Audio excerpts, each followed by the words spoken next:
Time is sponsored by VOA Southeast. And Faith Time is our weekly conversation on matters of faith. And joining us this morning is Pastor Donnie Powell with Lily Baptist Church in Mobile. We recorded this interview last week. The death of George Floyd touched off weeks of protests and open discussions on police use of force nationwide. And we wanted to ask the pastor first, how have members of your congregation responded? Have united in prayer for our country and our world, because this is not just an issue affecting our country, but also the entire world. What have you seen to make you believe that there may be progress on this issue? Well, what I've seen throughout the past weeks, I've seen the people of the world come together. People of all races, creeds, and color uniting in solidarity with the focus of human life being meaningful and purposeful. And this is great progress. This is letting me know that we have come a long way, but sadly, we still have a long way to go. Let's talk about what progress you think needs to be made. Diverge a little bit here, but what do you think needs to be changed from your perspective to achieve what a lot of these activists are asking for? Well, I believe that we need to communicate. In everything, communication is the key. How can we know what one another needs if we do not have the opportunity to express our needs and let the other person know what's going on, let the other end of the spectrum know what we're expecting? As we talk about this issue, I'm reminded of the civil rights movements in the 1950s and 60s. It was a time where Black churches were at the center of organizing social change efforts.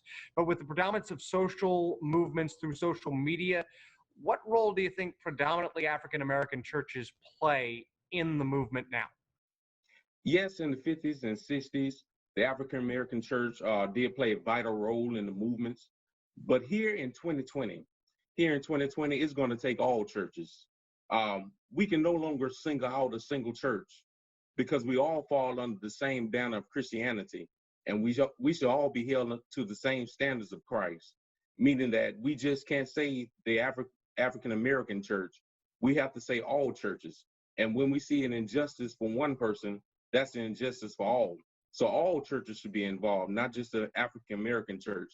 And we can use our social media as outlets to get our voices known, to get our voices heard, to get our faces known. But most of all, we just need to communicate and get everything out in the open. In what ways do you feel people who are not people of color can help or show support in this time? I believe that people that are not of color can search their hearts, use their moral compass to be their guides. As forestated, it's time for everyone to stand up. It's time for everyone to speak up. And it's time for everyone to be visible. It's also time to teach others to look at people and not see the color of their skin, but to see a man or a woman as themselves. Like Jesus told Peter, when you have been converted, go back and strengthen your brother. That means that when a change takes place in you, you ought to go back and change somebody else and help somebody else change. What do you think is the most important issue that needs to be addressed here? The most important issue that I believe needs to be addressed in all of this is that we need to put away our prejudice of people, especially those in law enforcement. I understand that, that is a dangerous job, and my hat goes off to all those that are in law enforcement. And I know that at the end of the day, your sole responsibility or goal is to make it home to your family and to your loved ones. But at the same time, we have to understand that the person that's being arrested or stopped also has a family. That is somebody's sister, that is somebody's brother, somebody's husband, somebody's wife, somebody's child. And at the end of the day, their goal is ultimately to make it home to their loved one as well.